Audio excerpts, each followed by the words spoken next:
18 വർഷമായി പൗരോഹിത്യം സ്വീകരിച്ചിട്ട് ഒരുപാട് സന്തോഷമാണ് ഈ പൗരോഹിത്യ ജീവിതത്തിൽ. അതൊരിക്കലും ശരിയായിട്ടുള്ള ഒരു നിലപാടല്ല. കാരണം കർത്താവിന്റെ മുന്തിരിത്തോട്ടത്തിൽ ജോലി ചെയ്യുവാനായിട്ട് ഇവനെ ഒരുക്കണമേ. ദൈവം വിളിക്കുന്നുണ്ട്. പക്ഷേ അവിടുന്ന് മുൻകൂട്ടി അറിഞ്ഞവരെ തൻ്റെ പുത്രന്റെ സാദൃശ്യത്തോട് അനുരൂപരാക്കാൻ മുൻകൂട്ടി നിശ്ചയിക്കുകയും ചെയ്തു. ഇത് തൻ്റെ പുത്രൻ അനേകം സഹോദരരിൽ ആദ്യജാതനാകുന്നതിന് വേണ്ടിയാണ്. റോമ 8-ാം അധ്യായം 29-ാം വാക്യം. ദൈവവിളി ലഭിക്കുവാൻ, ലഭിച്ച വിളി തിരിച്ചറിഞ്ഞ് അതിനനുസൃതമായി ജീവിക്കുവാൻ ഒത്തിരിയേറെ പ്രതിസന്ധികൾ നിലനിൽക്കുന്ന ഒരു കാലഘട്ടത്തിലാണ് നമ്മൾ ജീവിക്കുന്നത്.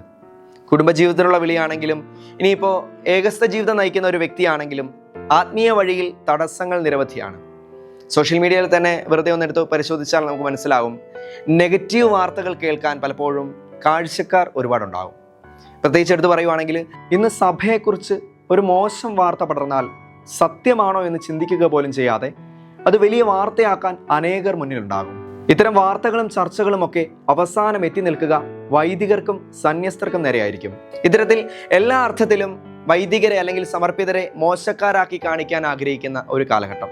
ഈ കാലഘട്ടത്തിൽ ദൈവവിളികൾ ഉണ്ടാവാറുണ്ടോ, അല്ലെങ്കിൽ ഉണ്ടാവുന്ന ദൈവവിളികൾ മുൻപിലേത്തേത് വെച്ച് താരതമ്യം ചെയ്യുമ്പോൾ കുറവാണോ, ഇനി ലഭിച്ച വിളികൾ സ്വീകരിക്കാൻ ആളുകൾ തയ്യാറാകുന്നുണ്ടോ എന്നിങ്ങനെയൊക്കെയുള്ള ചോദ്യങ്ങൾ ഒരിക്കലെങ്കിലും നമ്മുടെ മനസ്സിൽ ഉയർന്നിട്ടുണ്ടാകും. ഈ വിഷയത്തിൽ ഉത്തരം കണ്ടെത്താനുള്ള ഒരു ചെറിയ ശ്രമമാണ് നമ്മുടെ ഈ വീഡിയോ. വ്യത്യസ്ത പ്രായക്കാരായ, വ്യത്യസ്ത ചുറ്റുപാടുകളിൽ, വ്യത്യസ്ത മേഖലകളിൽ സേവനം ചെയ്യുന്ന, സഭകളിൽ സേവനം ചെയ്യുന്ന 4 അച്ഛന്മാരെയാണ് നമ്മൾ ഇതിനായി തിരഞ്ഞെടുത്തിരിക്കുന്നത്. അതിൽ തന്നെ 2 പേർ സെമിനാരിക്കാരെ പഠിപ്പിക്കുന്നവരാണ്. അതായത് നമ്മുടെ നാടൻ ഭാഷയിൽ പറഞ്ഞാൽ അച്ഛൻ കുഞ്ഞുങ്ങളെ പഠിപ്പിക്കുന്നവരാണ്. മറ്റ് 2 പേർ സ്റ്റുഡൻസ് ആണ്, വൈദികർ തന്നെയാണ്, എങ്കിലും അവർ പഠിച്ചുകൊണ്ടിരിക്കുകയാണ്. നമുക്ക് വീഡിയോയിലേക്ക് പോകാം. നമ്മളോടൊപ്പം ഉള്ളത് തോമസ് വടക്കേലച്ഛനാണ്. അച്ഛൻ്റെ വിശേഷങ്ങളിലേക്ക്. ഞാൻ പാലാ രൂപതയിലെ ഒരു വൈദികനാണ്. 18 വർഷമായി പൗരോഹിത്യം സ്വീകരിച്ചിട്ട് ഒരുപാട് സന്തോഷമാണ് ഈ പൗരോഹിത്യ ജീവിതത്തിൽ. എനിക്ക് കൊച്ചുനാൾ തുടങ്ങി വലിയ ആഗ്രഹം വരുന്നൊരു അച്ഛനാവണമെന്ന്. എൻ്റെ ഈ വളർച്ചയുടെ കാലഘട്ടത്തിൽ എൻ്റെ പേരൻസ്, അതുപോലെ തന്നെ എൻ്റെ കുടുംബാംഗങ്ങൾ, എൻ്റെ ഇടവകയിലുള്ള വൈദികർ, എന്നെ പഠിപ്പിച്ച സിസ്റ്റേഴ്സ്, അവരെല്ലാവരും ഒരുപാട് പ്രോത്സാഹിപ്പിച്ചിരുന്നു. പൗരോഹിത്യ പരിശീലനത്തിൻ്റെ സമയത്ത് നല്ലൊരു അച്ഛനാവണം, അവരെപ്പോഴും പറയും വിശുദ്ധനായ ഒരു അച്ഛനാവണം. അങ്ങനെയുള്ളൊരു പരിശീലനത്തിൻ്റെ കാലഘട്ടത്തിൽ അവരുടെ എല്ലാം പ്രോത്സാഹനം കൊണ്ടാണ് ഞാൻ ഇങ്ങനെ ഈ ഒരു പൗരോഹിത്യത്തിലേക്ക് വന്നതും അങ്ങനെ സന്തോഷകരമായിട്ട് പോകുന്ന ഒരു ജീവിത അവസ്ഥയാണ്. ഏത് മേഖലയിലുള്ള സേവന? ഞാനിപ്പോൾ കോട്ടയത്ത് വടവാതൂരുള്ള സെയിൻറ് തോമസ് അപ്പസ്റ്റോളിക് സെമിനാരിയിൽ പഠിപ്പിക്കുന്നു. ഇവിടുത്തെ സ്പിരിച്വൽ ഫാദറാണ്. അതുപോലെ തന്നെ pontifical oriental institute of religious സ്റ്റഡീസിലെ അധ്യാപകനായിട്ട് ശുശ്രൂഷ ചെയ്യുകയും. എത്ര വർഷമായിട്ട്? ഞാൻ കഴിഞ്ഞ 9 വർഷക്കാലത്തോളമായിട്ട് ഇവിടെ പഠിപ്പിക്കുന്നുണ്ട്. 9 വർഷമായിട്ട് ഒത്തിരി അച്ഛന്മാരെ സമൂഹത്തിലേക്ക്, സഭയ്ക്കും നാട്ടിനും ഒക്കെ ആയിട്ട് നൽകാൻ വേണ്ടി സാധിച്ചു അല്ലേ? ഏകദേശം എത്ര അച്ഛന്മാരെ? ഏകദേശം എനിക്ക് തോന്നുന്നു ഒരു 700-800ഓളം വൈദിക വിദ്യാർത്ഥികളെ പഠിപ്പിച്ചിട്ടുണ്ട്. അച്ഛന് ലഭിച്ച ആ വിളി മറ്റുള്ളവരിലേക്ക് പകരാൻ വേണ്ടിയിട്ട് കാരണമായിട്ടുണ്ട് അല്ലേ? തീർച്ചയായിട്ടും. ആ ഒരു അനുഭവത്തിൽ എന്ത് തോന്നുന്നു അച്ഛന്? അത് തീർച്ചയായിട്ടും എൻ്റെ മനസ്സിലുള്ളൊരു ചിന്ത ഇതാണ്. പൗലോസ്ലീഹ പറയും, നിങ്ങൾക്ക് ലഭിച്ചിരിക്കുന്ന വിളിക്കനുസരിച്ച് യോഗ്യമായ ജീവിതം നയിക്കാനായിട്ട് പറയും. അപ്പോൾ ഈ പരിശീലന കാലഘട്ടത്തിലും വിളിക്കനുസരിച്ച് യോഗ്യമായിട്ടുള്ളൊരു ജീവിതം നയിക്കാനായിട്ട് എല്ലാവരെയും പ്രോത്സാഹിപ്പിക്കുക എന്നുള്ളതാണ്. എൻ്റെ വളർച്ചയുടെ കാലഘട്ടത്തിൽ എന്നെ ഈ ഒരു ജീവിത ശൈലിയിലേക്ക്, ജീവിതത്തിലേക്ക് പ്രോത്സാഹിപ്പിച്ച അനേകരുണ്ട്. അതുകൊണ്ട് തന്നെ എൻ്റെ ഈ വളർച്ചയുടെ അല്ലെങ്കിൽ ഈ ഒരു പരിശീലന കാലഘട്ടത്തിൽ കുട്ടികളെ അതിൽ വളർത്തുക, ആ തമ്പുരാൻ്റെ വിളിക്കനുസരിച്ച് യോഗ്യമായിട്ടുള്ളൊരു ജീവിതം നയിക്കാനായിട്ട് അവരെ പ്രോത്സാഹിപ്പിക്കുക, വളർത്തുക എന്നുള്ളതാണ് ഒരു വലിയ ഉത്തരവാദിത്വമായിട്ട് ഞാൻ ഏറ്റെടുത്തിരിക്കുന്നത്. അറിവ് പകർന്നു കൊടുക്കുന്നതിനോടൊപ്പം തന്നെ ഈ ഒരു ആത്മീയ പരിശീലനത്തിൽ കൂടി വളർത്തിയെടുക്കുക. 9 വർഷമായെന്ന് പറഞ്ഞില്ലേ? ഈ 9 വർഷത്തിനിടയ്ക്ക് ദൈവവിളി സ്വീകരിക്കാനും അച്ഛനായിട്ട് വരുവാനും ഒക്കെ ആൾക്കാരുടെ എണ്ണം കൂടുകയാണോ കുറയുകയാണോ? ഇപ്പം അച്ഛന്മാരുടെ എണ്ണത്തിൽ കുറവ് ഇപ്പോൾ ഉണ്ടോ എന്ന് ചോദിച്ചു കഴിഞ്ഞാൽ തീർച്ചയായിട്ടും കുടുംബങ്ങളിൽ മക്കളുടെ എണ്ണം കുറവുണ്ടല്ലോ. അതുകൊണ്ട് തന്നെ സ്വാഭാവികമായിട്ടും ആ ഒരു കുറവുണ്ട്. എങ്കിലും നമ്മൾ താരതമ്യം ചെയ്ത് നോക്കുമ്പോൾ, മക്കളുടെ എണ്ണമൊക്കെ വെച്ച് നോക്കുമ്പോൾ ദൈവവിളിയിൽ കുറവില്ല. ധാരാളമായിട്ട് ആൾക്കാരെ ഈ ജീവിത രീതിയിലേക്ക്, ഇതൊരു ജീവിത രീതി തന്നെയാണല്ലോ, ഒരു പ്രത്യേകമായിട്ടുള്ളൊരു ജീവിത ശൈലിയാണ്, തമ്പുരാന് വേണ്ടിയിട്ട് സമർപ്പിക്കപ്പെട്ട ഒരു ജീവിതമാണ്. അതിനെ സ്നേഹിക്കുന്ന ധാരാളം ആൾക്കാർ വരുന്നുണ്ട്. അവർക്ക് അങ്ങനെ വരുമ്പോൾ തീർച്ചയായിട്ടും ഈ വിളിയിൽ വിശ്വസ്തയോടുകൂടെ നിൽക്കുകയാണെങ്കിൽ അതിസുന്ദരമായിട്ട് ഈ ദൈവവിളി, ഈ പൗരോഹിത്യ ജീവിതം നയിക്കാനായിട്ട് സാധിക്കും. അപ്പം അങ്ങനെ ദൈവവിളി സ്വീകരിക്കാൻ വേണ്ടിയിട്ട് തയ്യാറായിട്ട് വരുന്നവരോട്, അങ്ങനെ ആ ഒരു ആഗ്രഹം ഉള്ളിലുള്ളവരോട് എന്താണ് അച്ഛന് പറയാനുള്ളത്? തീർച്ചയായിട്ടും എനിക്ക് അവരോട് എല്ലാവരോടും പറയാനുള്ള ഒരു കാര്യം ഇതാണ്. നിന്റെ വിളിയുടെ നിയോഗം അനുസരിച്ച് ജീവിക്കണം. അതും പൗലോസ്ലീഹയുടെ ഒരു ദർശനമാണ്. ഞാൻ പൗലോസ്ലീഹ പഠിപ്പിക്കുന്ന ഒരാളാണ്. അതുകൊണ്ട് തന്നെ അദ്ദേഹത്തിൻ്റെ ഒരു ദർശനത്തോട് ചേർത്ത് വെച്ച് പറയാനാണ് ഞാൻ ആഗ്രഹിക്കുന്നത്. എല്ലാവർക്കും വിളിയുണ്ട്, ഓരോരുത്തർക്കും തമ്പുരാൻ പ്രത്യേകമായിട്ടുള്ള വിളി നൽകിയിട്ടുണ്ട്. ഈ പൗരോഹിത്യത്തിലേക്ക് വിളിക്കപ്പെട്ടിരിക്കുന്ന ആൾക്കാർ ആ വിളിയുടെ നിയോഗം അനുസരിച്ച് ജീവിക്കുക എന്നുള്ളതാണ്. ഇത് അനുഗ്രഹത്തിൻ്റെ ഒരു ജീവിതമാണ്, അഭിഷേകത്തിൻ്റെ ഒരു ജീവിതമാണ്, അനുസരണത്തിൻ്റെ ഒരു ജീവിതമാണ്. അങ്ങനെയുള്ള ഒരു ജീവിത ശൈലിയാണിത്.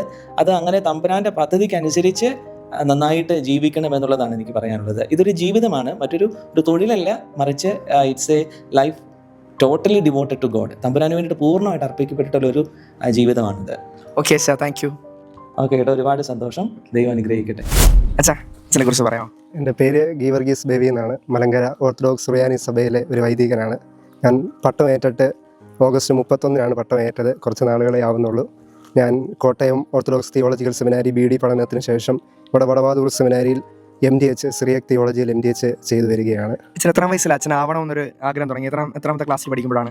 എനിക്ക് 10 വയസ്സുള്ളപ്പോൾ മലങ്കര ഓർത്തഡോക്സ് സഭയുടെ ഒരു ദയറയായ ശാസ്താംകോട്ടയിലുള്ള മൗണ്ട് ഹൊറൈവ് ആശ്രമത്തിൽ ഒരു വിദ്യാർത്ഥിയായി 5ാം ക്ലാസ് വിദ്യാർത്ഥിയായി അവിടെ താമസിച്ചു തുടങ്ങി.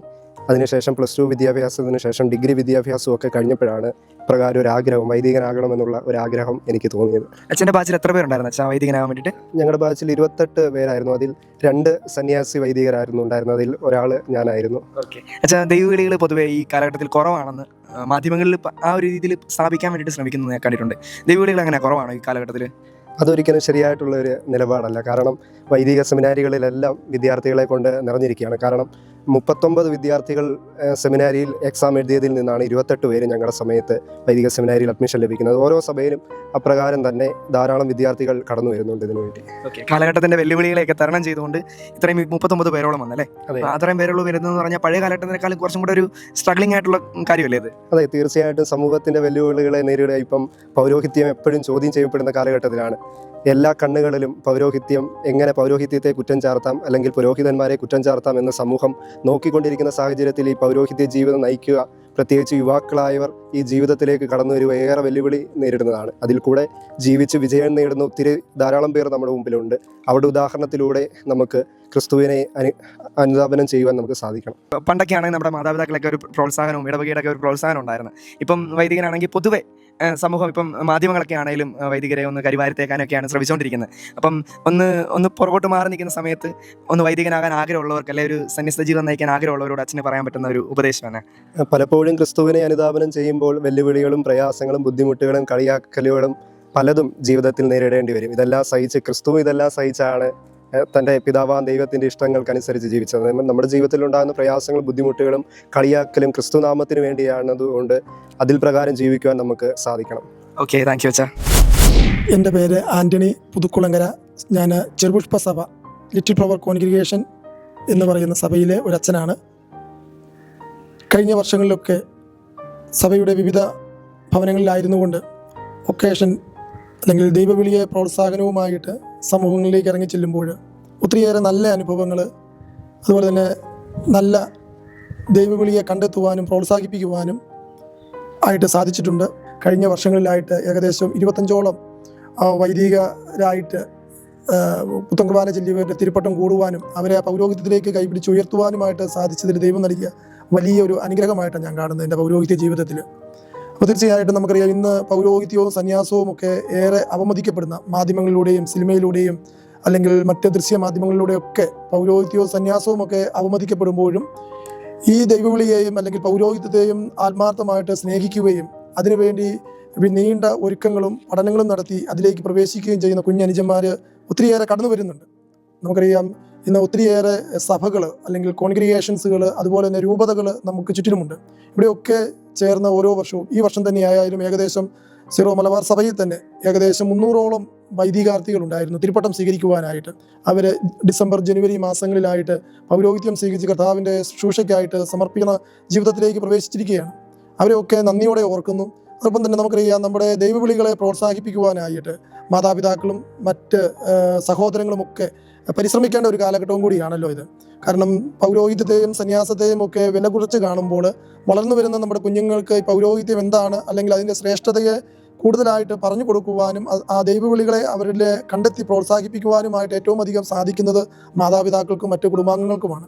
തീർച്ചയായിട്ടും ആ ഒരു മനോഭാവം മാതാപിതാക്കളിലും മറ്റ് കുടുംബാംഗങ്ങളിലും വളർത്തിയെടുക്കുവാനായിട്ട് നമ്മുടെ പ്രാർത്ഥന വഴി, അതോടൊപ്പം തന്നെ അനുദിന ബലിയിലും ആരാധനയിലും ദേവാലയത്തിലേക്കൊക്കെ നമ്മുടെ കുഞ്ഞുങ്ങളെ മാതാപിതാക്കളുടെ കൈപിടിച്ച് കൊണ്ടുപോകുവാനായിട്ട് ഞാൻ അവർക്ക് എൻ്റെ ദൈവവിളിയെക്കുറിച്ചൊക്കെ ഓർക്കും. എൻ്റെ ദൈവവിളി എന്ന് പറയുമ്പോൾ എൻ്റെ മാതാപിതാക്കൾ മടിയിൽ, ഞാൻ കുഞ്ഞായിരുന്നപ്പോൾ എനിക്ക് ഓർമ്മയുണ്ട്, എന്നെ മടിയിൽ തിരുത്തിക്കൊണ്ട് എൻ്റെ അമ്മച്ചി പ്രാർത്ഥിക്കുമായിരുന്നു, കർത്താവിൻ്റെ മുന്തിരിത്തോട്ടത്തിൽ ജോലി ചെയ്യുവാനായിട്ട് ഇവനെ ഒരുക്കണമേ എന്ന്. അപ്പോൾ അങ്ങനെയുള്ള പ്രാർത്ഥനകളാകാം ഒരുപക്ഷെ എൻ്റെ ദൈവവിളിയുടെ അടിസ്ഥാനമെന്ന് ഞാൻ വിശ്വസിക്കുന്നു.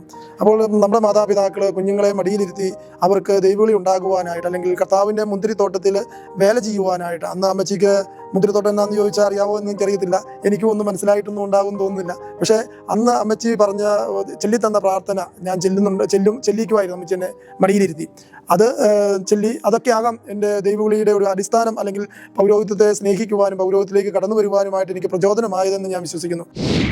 നമ്മളിപ്പോൾ ആയിരിക്കുന്നത് കെവിൻ അച്ഛനോടൊപ്പമാണ്. അച്ഛൻ്റെ വിശേഷങ്ങളിലേക്ക് നമുക്ക് പോകാം. അച്ഛൻ നമ്മുടെ നാട്ടിൽ ജനിച്ച ആളല്ല, അമേരിക്കയിൽ ജനിച്ച് വളർന്ന് സീറോ മലബാർ വൈദികനായിട്ട് സേവനമനുഷ്ഠിക്കുന്ന അച്ഛനാണ്. അച്ഛൻ്റെ കൂടുതൽ വിശേഷങ്ങളിലേക്ക് നമുക്ക് പോകാം. Sir, hello. അച്ഛൻ്റെ പേരും അച്ഛൻ്റെ വിശേഷങ്ങളൊക്കെ ഒന്ന് പങ്കുവയ്ക്കാം. എൻ്റെ പേര് ഫാദർ കെവിൻ മുണ്ടയ്ക്കലാണ്. ജനിച്ച് വളർന്ന എല്ലാ അമേരിക്കയിലാണ്. ന്യൂയോർക്കാണ് എൻ്റെ വീട്. പേരൻസും ചേട്ടനും അനിയനും എല്ലാവരും അമേരിക്കയിലാണ്. ഇവിടെ നാട്ടിൽ തറവാട് ചമ്പക്കുളമാണ്, പിന്നെ അമ്മ വീട് ചങ്ങനാശ്ശേരിയാണ്. ഞാനിപ്പം Syro Malabar Saint Thomas Chicago രൂപതയ്ക്ക് വേണ്ടിയാണ് സേവനം ചെയ്യുന്നത്. ഇപ്പം കേരളത്തിലുണ്ട്. ഇപ്പം ഇവിടെ കാനഡ പഠിക്കുവാണ്. അച്ഛൻ എത്ര വർഷമായി വൈദികനായിട്ട്? ഇപ്പം ഓൾമോസ്റ്റ് 7 years ആയി പ്രീസ്റ്റായിട്ട്. അച്ഛൻ ഏത് വയസ്സിലാണ് അച്ഛന് വൈദികനാവണമെന്നും ഈ വിളി സ്വീകരിക്കണമെന്നൊക്കെയുള്ള ഒരു തോന്നലുണ്ടാകുന്നു? അതിനെക്കുറിച്ചുള്ള അതിൻ്റെ ആ ഒരു ഇൻസിഡൻറ്റും ആരെങ്കിലും പ്രോത്സാഹിപ്പിച്ചതാണോ? അതിനെക്കുറിച്ചുള്ള കാര്യങ്ങളൊക്കെ ഒന്ന് പങ്കുവയ്ക്കാമോ? എൻ്റെ ചെറുപ്പത്ത് മേ ബി 5th സ്റ്റാൻഡേർഡിലെ ഒരു ധ്യാനം കൂടി. ആ സമയം ഞാനൊരു തീരുമാനം എടുത്ത് I want to give my life to God. പക്ഷേ ആ സമയത്തിൽ പ്രീസ്റ്റ്ഹുഡ് ക്ലിയർ ആയിരുന്നില്ല. Just I want to give my life to God, I belong to God, I want to follow Jesus. അങ്ങനെ ഒരു ചിന്ത വന്നു. ദെൻ ഹൈസ്കൂളിൻ്റെ സമയത്തിൽ ഞാൻ ജീസസിൽ ഒത്തിരി ആക്റ്റീവായിരുന്നു. ആ സമയത്തിൽ ഒത്തിരി ധ്യാനം കൂടി. പിന്നെ വിശുദ്ധ കുർബാനയുടെ മുമ്പിൽ എനിക്ക് കുറേ പവർഫുൾ എക്സ്പീരിയൻസസ് വന്നു. ആ സമയത്തിൽ എനിക്കൊരു ആദ്യത്തെ ഒരു കോളിംഗ് വന്നു, ഒരു interior pull towards the priesthood, അങ്ങനെ ഒരു ചിന്ത വന്നു. ദെൻ അങ്ങനെ I started to think more about the priesthood. പക്ഷേ വീട്ടിൽ ചെറുപ്പത്ത് നമുക്ക് കുടുംബ പ്രാർത്ഥനയുണ്ട്, എല്ലാ രാത്രി ഈവനിങ് ജപമാലയുണ്ട്. പിന്നെ എപ്പോഴും വീട്ടിൽ മമ്മി പറയും, മമ്മിയുടെ ഒരു ഡ്രീമാണ്, 3 ബോയ്സ് ഉണ്ട്, ഒരു ബോയ് അച്ഛനാകാൻ ഒരു വലിയ ഡ്രീമാണ്. ആ സമയത്തിൽ ഞാൻ പറഞ്ഞു ഇല്ല, ചേട്ടൻ ചെയ്യും, അനിയൻ ചെയ്യും. അങ്ങനെ നമ്മൾ ഒരു pointing fingers we were doing that. പക്ഷേ ദെൻ എവൻച്വലി ഹൈസ്കൂൾ സമയത്തിൽ എനിക്ക് ആ ദൈവവിളി കിട്ടി. Then I started to visit the seminary for vocation ക്യാമ്പും. പിന്നെ എൻ്റെ വികാരി അച്ഛനെ കണ്ടു, പറഞ്ഞു എനിക്കൊരു പ്രീസ്റ്റ്ഹുഡിൻ്റെ ഒരു വൊക്കേഷൻ ശില്പമുണ്ട്. Then slowly I reached the vocation ഡയറക്ടറും ബിഷപ്പും. Then I join the seminary. അച്ഛൻ ഇപ്പോൾ എത്ര വയസ്സായി? ഇപ്പം 32 ആണ്. ഈ അടുത്ത മാസം 33 ആവും. അച്ഛൻ വളരെ യങ്ങാണ്. അപ്പം ഈ കാലഘട്ടത്തിൽ ദൈവവിളി കുറവാണ് എന്ന് പറയുന്ന ഒരു ആൾക്കാരിലൊരു ധാരണയുണ്ട്. അത് ശരിയാണോ? ദൈവവിളി കുറവാണോ ഈ കാലഘട്ടത്തിൽ? യെസ്, ഐ തിങ്ക് ദൈവം വിളിക്കുന്നുണ്ട്, പക്ഷേ ആൾക്കാരെ കേൾക്കുന്നില്ല. അതെൻ്റെ ഒരു തിയറി. ചിലപ്പം 3 ഡിസ്ട്രാക്ഷൻസ് ഉണ്ട്.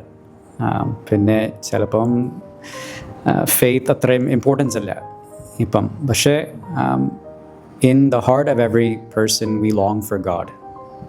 നമുക്ക് ദൈവം വേണം. പിന്നെ that doesn't mean എല്ലാവരും priest or sister അല്ല. പക്ഷേ yes, unfortunately I feel God is calling, പക്ഷേ ആൾക്കാർ റെസ്പോണ്ട് ചെയ്യുന്നില്ല. Maybe because we have too many distractions, or നമ്മുടെ വിശ്വാസമില്ല. But there is always hope. Actually ഇപ്പം US നമ്മുടെ ഡയസീസിൽ ഇപ്പം 7 അച്ഛന്മാരുണ്ട്. അവിടുത്തെ ജനിച്ച് വളർന്ന അച്ഛന്മാരും പിന്നെ 10 സെമിനറീസ് ഉണ്ട്. സോ സൈൻസ് ഓഫ് ഹോപ്പ് ഉണ്ട്. അച്ഛൻ്റെ ഒപ്പം എത്ര പേരുണ്ടായിരുന്നു വൈദികനാവാൻ വേണ്ടിയിട്ട്? സോറി, അച്ഛൻ്റെ ഒപ്പം വൈദികനായിട്ട് ആ സമയത്ത് തിരുപ്പട്ടം സ്വീകരിച്ചവർ എത്ര പേരുണ്ടായിരുന്നു അച്ഛനോടൊപ്പം ഉണ്ടായിരുന്നവർ? ഓക്കെ, എൻ്റെ സമയത്തിൽ ആക്ച്വലി ഞാൻ നമ്മുടെ രൂപതൻ്റെ ഫസ്റ്റ് അച്ഛനായിരുന്നു. പിന്നെ എൻ്റെ ബാച്ച്മേറ്റ് അടുത്ത മാസം പട്ടം സ്വീകരിച്ചു. പക്ഷേ എൻ്റെ സമയത്തിൽ ഞാനും എൻ്റെ ബാച്ച്മേറ്റ് ഫസ്റ്റ് അച്ഛന്മാരായിരുന്നു ഫോർ ദ ഡയസീസ്. പക്ഷേ ഇപ്പോൾ എങ്ങനെയാണ് ആളുകൾ ദൈവവിളി സ്വീകരിച്ച് മുന്നോട്ട് വരാൻ തയ്യാറാകുന്നുണ്ടോ? ഒത്തിരി ഇൻട്രസ്റ്റ് ഉണ്ട്. ഒത്തിരി യങ് പേഴ്സൺസ്, പിന്നെ +2 കഴിഞ്ഞിട്ടും പിന്നെ കോളേജ് കഴിഞ്ഞിട്ട് പിന്നെ ജോലി ചെയ്യുന്ന കഴിഞ്ഞിട്ട് കുറേ young men they are thinking about the priesthood. So നമ്മൾ അത്രയും വർക്ക് ചെയ്യുന്നില്ല, പക്ഷേ ആൾക്കാർ വരുന്നുണ്ട്. Young men are coming to ask about the priesthood. So പക്ഷേ ഐ തിങ്ക് ഫാമിലി ആ ഫൗണ്ടേഷനാണ് കിട്ടുന്നത്. ഫാമിലിയിലാണ് ഏറ്റവും ഇമ്പോർട്ടൻറ്റ് നമ്മുടെ സ്പിരിച്വൽ ഫൗണ്ടേഷൻ. അത് ഇല്ലെങ്കിൽ it's very difficult to have that വടക്കേലച്ചൻ മുൻപ് പറഞ്ഞു ഇപ്പോൾ കുട്ടികളുടെ എണ്ണം കുറവാണ്, അതുകൊണ്ടാണ് ദൈവവിളി കുറവായിട്ട് നമുക്ക് തോന്നുന്നതെന്ന്. പഴയ കണക്ക് തന്നെ ദൈവവിളി ഉണ്ട്, അച്ഛന്മാർ മുന്നോട്ട് വരുന്നുണ്ട്. പക്ഷേ ഫാമിലീസിൽ മെമ്പേഴ്സിൻ്റെ എണ്ണം, കുട്ടികളുടെ എണ്ണം പൊതുവെ കുറവായതുകൊണ്ട് നമുക്ക് അങ്ങനെ ഒരു തോന്നൽ ഉണ്ടാവുന്നതാണ്. പക്ഷേ ദൈവവിളികൾ സ്വീകരിച്ച ആളുകൾ മുന്നോട്ട് വരാൻ തയ്യാറാവുന്നുണ്ട്. അങ്ങനെ തയ്യാറായി വരുമ്പോഴും ഈ കാലഘട്ടത്തിൽ അത് കുറച്ച് സ്ട്രഗ്ലിംഗ് അല്ലേ? അതിനെക്കുറിച്ചുള്ള അച്ഛൻ്റെ പേഴ്സണൽ അനുഭവത്തിൽ നിന്ന് ഒന്ന് പങ്കുവയ്ക്കാമോ? ഡെഫിനറ്റ്ലി ഒരു സ്ട്രഗിൾ ആണ്. കാരണം ഈ ടൈം പീരീഡ് നമ്മുടെ freedom, we want to do what we want. പിന്നെ ഇപ്പം സോഷ്യൽ മീഡിയ കാണുമ്പോൾ ഒരു ഗ്ലാമറസ് ലൈഫും ഈ പ്രോഡക്റ്റും ആ വെക്കേഷനും എപ്പോഴും ഒരു വേൾഡ്ലി ലൈഫാണ് നമ്മുടെ സോഷ്യൽ മീഡിയ പ്രൊമോട്ട് ചെയ്യുന്നത്. ഒരു കാര്യം കൂടെ, ഞാൻ ആ ചോദ്യം കംപ്ലീറ്റ് ആയില്ലായിരുന്നു. അങ്ങനെ സ്ട്രഗിൾ ആയിട്ട് വരുന്ന ആ ഒരു സമയത്തും ആ ഒരു കാലഘട്ടത്തിലും ഇത്രയും അധികം ആളുകൾ മുന്നോട്ട് വരുന്നത് അവരുടെ ഉള്ളിൽ അത്രയും ഫയർ ഉള്ളത് കൊണ്ടല്ലേ? ആ ഒരു പോസിറ്റീവ് കാര്യം ഒന്ന് പങ്കുവയ്ക്കാവോ? അതെ, definitely. So these things of the world, they cannot satisfy our heart, right? Saint Augustine has this quote, "You have made us for yourself, O Lord, and our hearts are restless until they rest in you." So no matter how much bottom, degrees, house, cars, gadgets, these cannot fulfill the heart, but God can only fulfill our heart. And so many young people having an encounter with Jesus, they realize that faith is the most precious gift we have. And once you know Jesus and the joy he gives, everything else cannot compare. Okay, thank you അച്ഛാ. Thank you. God bless you. 4 അച്ഛന്മാരും ഈ വിഷയത്തിലുള്ള അവരുടെ അഭിപ്രായങ്ങൾ പങ്കുവച്ചത് വ്യത്യസ്തമായ രീതിയിലാണ്. ക്രിസ്തുവിൻ്റെ സുവിശേഷമാകാൻ കാലഘട്ടത്തിൻ്റെ വിളി അനുസരിച്ച് സ്വീകരിച്ച് മുന്നോട്ട് പോകുമ്പോൾ പ്രതിസന്ധികളേറെയാണ്. ഒരു വൈദികനാകുക എന്നാൽ, സന്യസ്ത ജീവിതം നയിക്കുക എന്നാൽ എല്ലാ അർത്ഥത്തിലും യേശു ക്രിസ്തുവിനെ ധരിക്കാനുള്ള വിളിയാണ്. അനേകരിൽ യേശുവിനെ നൽകാനുള്ള വിളിയാണ്. തുടക്കത്തിൽ പറഞ്ഞ ബൈബിൾ വാക്യം ഒരിക്കൽ കൂടി ആവർത്തിക്കാം. അവിടുന്ന് മുൻകൂട്ടി അറിഞ്ഞവരെ തൻ്റെ പുത്രൻ്റെ സാദൃശ്യത്തോട് അനുരൂപരാക്കാൻ മുൻകൂട്ടി നിശ്ചയിക്കുകയും ചെയ്തു. ദൈവത്തിന് സ്തുതി.